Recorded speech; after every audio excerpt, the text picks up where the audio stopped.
Hey guys, hope you guys had a good weekend. As always, one day just leaves us with more questions. I feel like this is kind of the way it's been going for the last 10 weeks now. I feel like one day we're going to get the answers we need, and then it just leaves us with more questions than answers. So here's the 15-minute chart from SPY today. It's actually quite an impressive chart. This is the first time in months that I can remember us having a nice, actual, true bear day. Just a straight, nice downward channel. We didn't even have a single candle close over the 8 EMA all day long, which actually really helped save one of my trades that got away from me. But overall, interesting day. So when we look at the daily here, let me fix this up first, sorry. So we got a lot going on here. I did not expect us to open with a really big gap down. I'm actually really impressed with that. If you look at, I'm going to bounce around a little bit because that's just how it works in my brain. But if you look at the weekly, if you look at these tops, so you got December's top here, and even really January's top here. You got March's top, you got May's to June's top, which this is the big sell-off in June that I'll talk about. All of these days, or weeks, opened pretty flat, and then they retested a key resistance like here. They double topped and went down. Retested, double top, went down. Retested, double top, went down. Here, not so much. We have a weekly gap and a $3.99 weekly gap. The only other time this year that we've had a weekly gap was here with this massive June sell-off, so that's interesting. I was not expecting that. So that will be kind of interesting to see how that factors into things. That's for sure. So let's go back to the daily here. So let's break down what we see, what we have going on.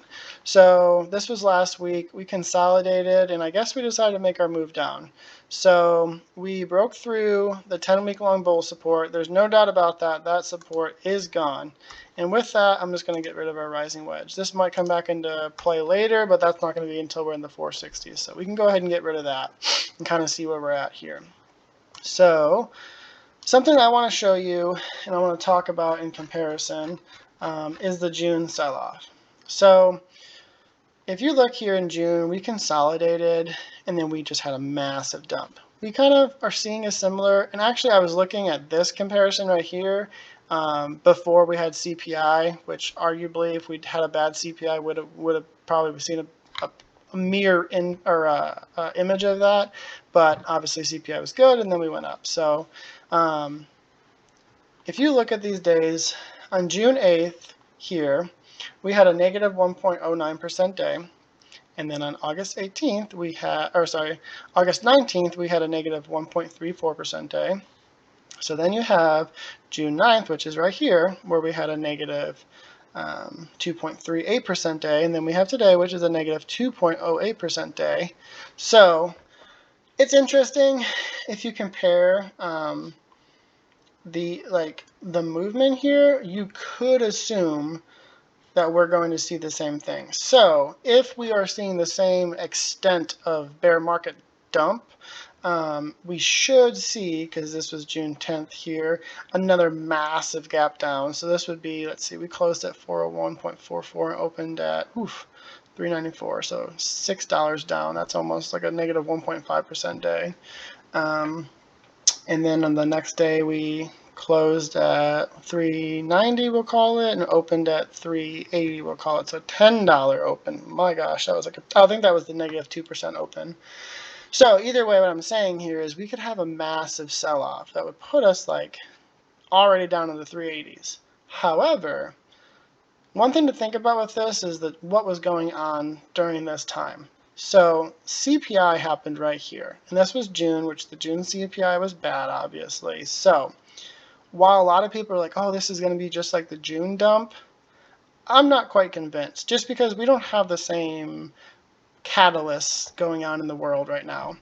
Everything that's out there right now is already known, and it's been known for months. I mean, none of this is new information. Like, nothing is new. I mean, markets have known about the Fed's excuse me, the Fed's not going to pivot. They've known that, you know, they're going to be more interest rate hikes, most likely a 75 basis point hike. They know GDP is another double negative now. They know CPI really isn't under control. I mean, I don't know what the surprise all of a sudden is. Like, listening to the media today, like CNBC and just like tweets and different things like that, they're out here acting like, oh my gosh, we're like caught by surprise. Like the Fed's actually not going to pivot. And it's like, there was never a time where that, like, realistically, if you like actually like read anything they've said or listen to anything that J Powell has said, that there's never been a time where that you're like, oh yeah, he's going to pivot for sure. The interest rate hikes are done. Like that's never been the case. So I don't personally favor this scenario, but it's something interesting to watch. If we were to have some sort of massive negative 2 to 3% day again tomorrow, especially with a huge gap down overnight, then I might be like, oh, okay, maybe we are going to see that actually. So something to think about, but not on my radar really. So let's get more where I'm thinking here. So this is what happened today. We opened below this key 417.5 daily level. This was a big resistance, obviously, to get through, and then it never was back tested as support, which is interesting. It's also the daily 200 EMA right here at 418.1. So not only did we easily break through that, but we gapped through it. We gapped, opened below that level and the daily 200 EMA. So I guess if you don't want to have to deal with resistance, it's just easier to open below it. So we are now in this 417.5 to 405.2. You could even call it 407.5 just because of where we've traded support level, or sideways channel levels, I call them. I call them levels when they're sideways, and then supports and resistances when they're up and down. Or, diagonal. So we had this gap back here. This was from CPI, August 9th. We had that huge gap, 412.75, and we filled it. So once we pretty much broke through 414 and started this trend down, it was pretty convincing that we were going to fill it. I actually was just kind of more thinking we were just going to see a nice drill down to it and then fill it like before noon and then have like a V bounce towards the end of the day is kind of what I was anticipating actually. But they threw this, 10:30 to 1:30. So that's 11, 12, 30, almost 3 hours of chop in there to kind of basically burn everybody before they finally hit the gap. But the interesting thing is we hit the gap fill right here. We bounced aggressively, and then we went down and we tested 412.4 daily support, and then we bounced. From there, after hours is about to close at 0.22% green. So this is that support bounce right here I was telling you, that I was saying, the 412.4. So with gap fills, historically, if a gap fills, it does not usually lead to a continuation. Most gap fills result in a reversal. So now you have to ask yourself, where are we going next? Are we going to continue this drill and break trend, which would be to reverse off of a gap fill, or are we going to go back up? So the other complicated thing about this is we do have a gap down here at 378.57. If we didn't have the 378.57 gap, and if I knew Apple didn't have a gap on the daily too, two of them really, I would say confidently that we're going back to 430. But knowing we have lower gaps, knowing we're in a bear market, knowing the negative environment, and that next month, on September 13th is the next CPI, and I think FOMC is, let's see here, the 20th, so a month away now. Kind of gives you more of a bear case than a bull case. However, we'll have to see what happens tomorrow. So I have two likely scenarios that I'm going to watch to play out. Number one scenario is we're going to find support. We may retest it at 412.4, or we might just start out green. We might just open over this 414.5, which if you look today, like this 414.5 0.8 level right here, all this was just super strong, like support. I mean, look how long it took us to break this wall down. However, we had a massive 415.7 wall that we could not break through. If you looked at like the bookmark today, there was a big resistance there. So scenario one that I'm going to watch for is we break through 414.5, and we're going to go back through and we're going to test 417.5. This is the key resistance to test. If we can break through 417.5, which is the opening, well, 417.23 is where we opened, then we are going to go for the gap fill. I do not think we will gap fill tomorrow because, I mean, it's darn near, gap fill is 421, we're at 413, so what, $8 in one day? I mean, it's possible, but we'll see. So we're going to look for this 417.5 to break. Once that breaks, I think we'll probably get to about 420 tomorrow, maybe, if the bull scenario happens. Probably get to 420, close around 420, maybe like reject 420 because that was a pretty big resistance. And then I think on Wednesday is when we're going to go for the gap fill, and then we are going to go up here. There is technically a little gap right here from 425.26 to 425.5, so it's about 24 cents. It is there, it's small, but it's there. So that's scenario number one.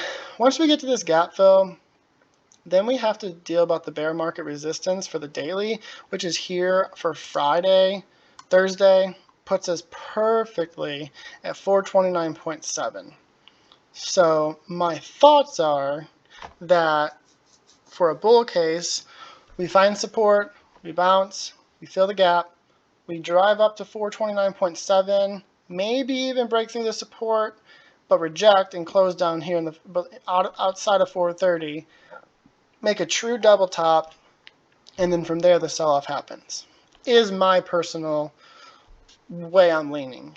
But scenario number two, the bear case, is that we finally break down 412.3 support. From there, the next big support is 405.2, 405.3. Realistically, if you go back, I would even call 407.5 more of a key support. It's kind of a weird area, this 405.1 to 407.5, because if you go back here, there's just not a lot of data right here. I mean, we had these massive wicks. We had FOMOC, this is a FOMOC day, that jumped up here and then dumped the next day. We had a massive rejection here, and then we traded here, rejected all of that, and then we had a massive dump through it. So there's not a lot of data right there, so that's kind of why my trend line's there.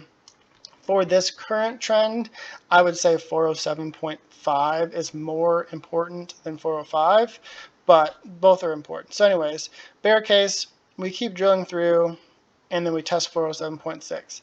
If we break through 407.6, then I am convinced we're going on a bigger sell-off. So something I want to bring up, I did some research. This is the big drops that we had all year. Let me zoom out here so we can look at them together. So if we look at the January drop, so from here to here, we had a 13-day drop for 13%. The February drop, we went from here to here in 10 days for 10.4%. The March drop, the longest one, is from here to here. That was 31 days for 16.7%. And then the June drop was from here to here, and we went 7 days for 13%. So on average, that gives us 15 days and 13.3%. So that magical number, if we use the August 18th as our top, would be perfectly at 371.6, so right about here. So the interesting thing about that number is it gets us through the gap fill, and it actually gets us right here to this other gap that's left at 369.4. It's really tiny, but it's right here. So, and this would be what the trajectory would look like. It would be by September 8th we would get there, if you include this. So it would be a pretty dramatic sell-off. Will it happen? I don't know. But we also have these resistance lines right here. So this one right here puts us to 366 by October 13th. That seems a little more realistic to me. This one says by September 15th, which is 2 days after CPI, we'll be at 368. Or sorry, 367. So that's my bear case. Overall, if we were to bounce off this support, that could also be just a rest period, and then we go back up. If you look down here, we had some of these like big sell-offs, like right here, and then we bounced, and then we had a big sell-off, and then we bounced. So we had some sell-offs here, and we bounced. So it's possible that we could bounce still. So my thoughts are, if tomorrow is a negative 2% day, that we're going to see the big sell-off, and I will open some 30 DTE puts. If tomorrow is anything but a big sell-off, then I'm still going to wait. I still see the risk to reward in my head that there is upside potential, so for me to go long on puts does not make sense. I might miss all of it, I might miss the whole boat, but the conservative approach, now that this gap is filled, because that was my original target when I was going to do 30 DTEs, was to play this gap and then get out, but obviously I didn't think it was going to get there in 3 days. So looking at the weekly, like I said, we have this gap now. So you see we have this huge breakout triangle right here. We now have 3 resistance hits. That's a big deal. So this weak resistance puts us about 430.3, which adds up perfectly with the 420, retesting 430, retesting 429.7, and then going back down. So that's something I want to keep in mind as we're going forward. You can see we broke through the bull channel finally, so that's a big deal. We could actually see what we got here if we do this. Find this high point and make the next possible channel here using that. So we could see support down at 405, which adds up perfectly, 405. So big levels to watch for sure. And that's also the weekly 100 EMA right here. So things to keep in mind. We did close below this 414.5 on the weekly. I do want to adjust this actually down based on where our weekly closed. You can see why. If you use the August 1st plus the May 31st, it kind of gives you a better. I was going off the top of these candles, but I'm gonna adjust it down and see how that plays out here.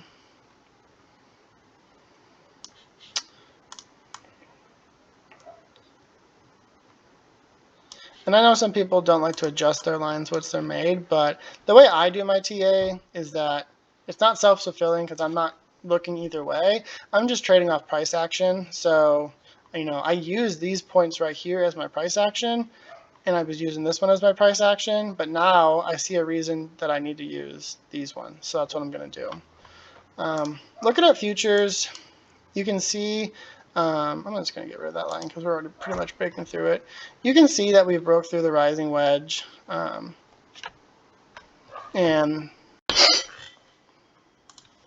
Okay, looking at the week, this is the daily for futures. You can see this 41.56 was a really big support, but we really did break through that. So the next big support that I'm really watching is 41.22 to keep an eye on. But overall, the daily on futures doesn't look much different. We can go ahead and get rid of that line. We can see what this clone's over like. If we can see if there's a channel to watch. So we could leave that as a possible channel. I guess I will. But overall, you can see this is our trend line. So this will be the resistance to watch. Key resistance tomorrow will be 42.10, which will be the daily 8 EMA. And then also you can see this kind of level separation here. This was a consolidation. So for a bull case on futures, I would like to see us close back over 410. If we were to test 410 and reject it, I would lean a little more bearishly. Weekly time frame, kind of the same thing. I am going to adjust, or you see we broke through our bull channel here. So I'm going to go ahead and adjust this one also to right about here. And you can see why, because of the previous price action. Let's see if I can adjust. Again, when you're making supports and resistances, you just have to use the information you have at the time. Now that you have better information, it's okay to move them. So I'm going to go ahead and leave it right here. So 41.50 should be considered the line in the sand. And you can see we have the same big breakout going here. Now the one thing about futures weekly is that we never touched actual resistance for the bear market resistance line last week. So this week we're looking at resistance here at 43.26, and I'm going to draw that same channel I drew on the weekly for SPY and see what we got going here.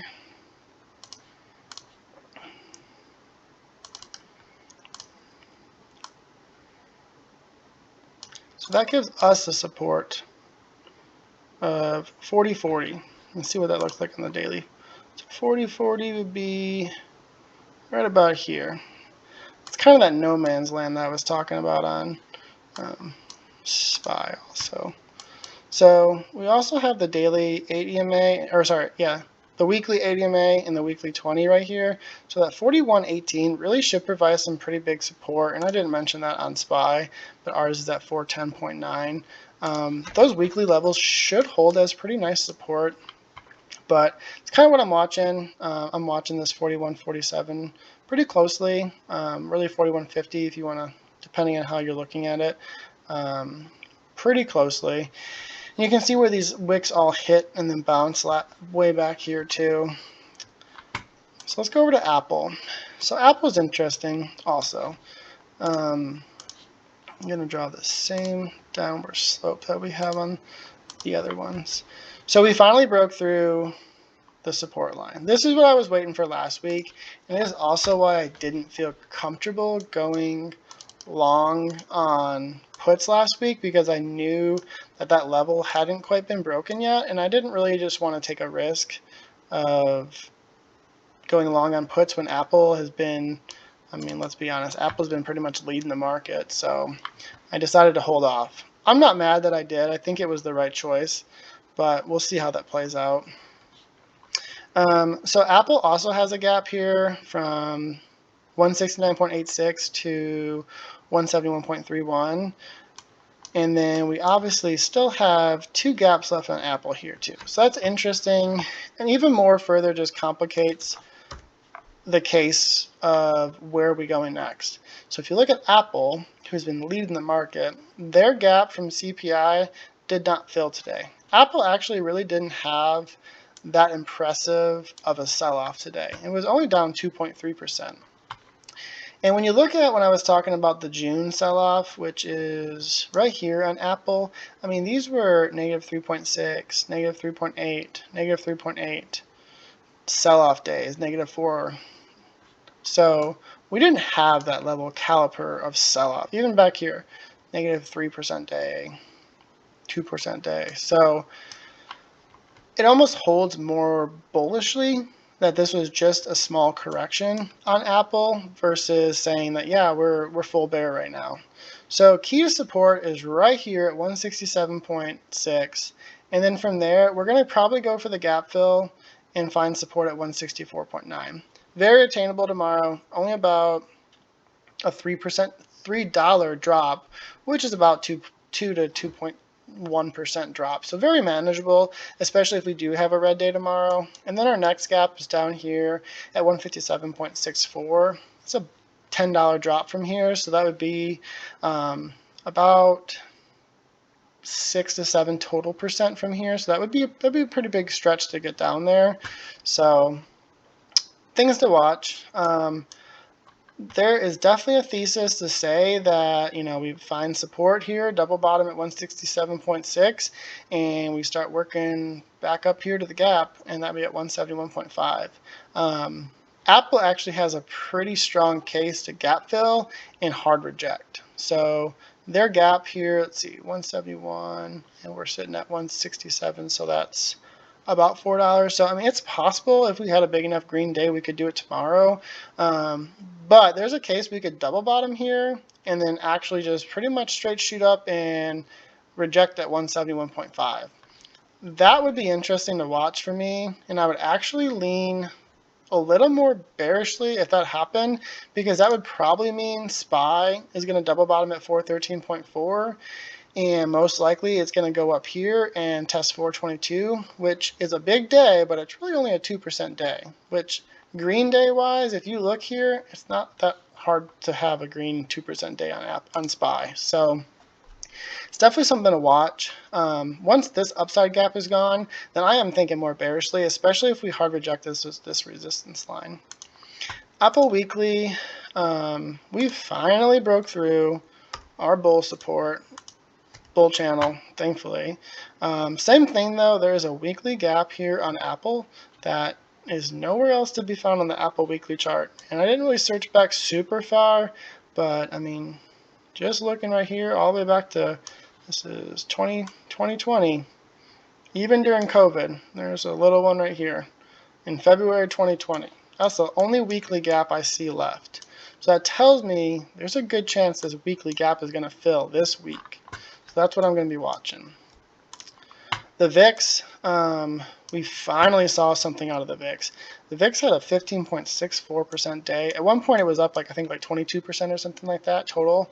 I mean, these are caliper days of that June sell-off. Which, interesting enough, even those first 2 days in June when we sold off, we had 9%, 7%, excuse me, and then we had the big 23% day.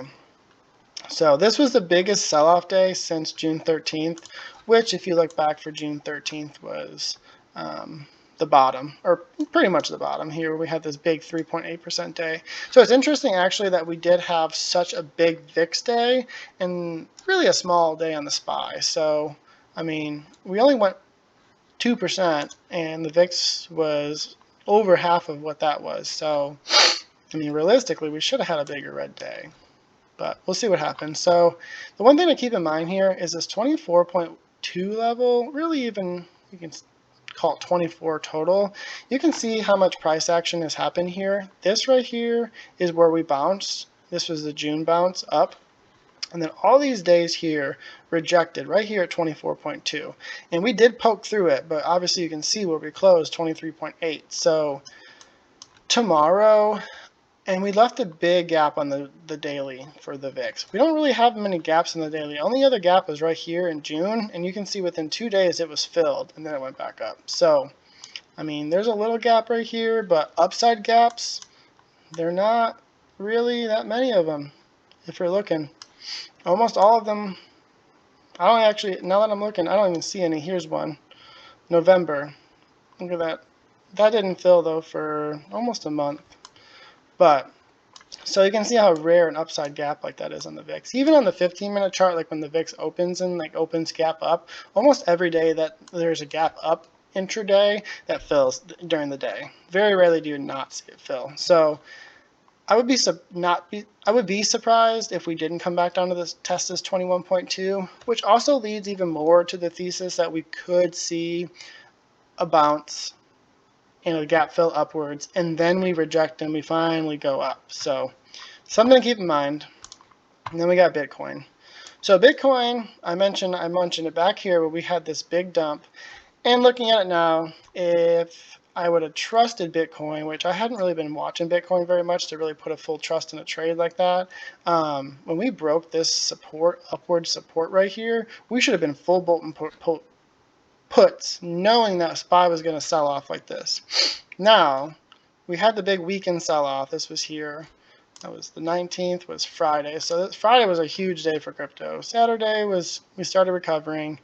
And then Monday, today, didn't really do much. So this actually looks kind of like a bear flag. So if we are going to see a rejection at 21.5, that's going to be a key level to watch. If we do reject at 21.5, then I'm going to be thinking we're coming back down here to 20.8, and that will be the key support. Once 20.8 is broken on Bitcoin, then I am going to be thinking the next big, 15-day, 13.3% sell-off is coming.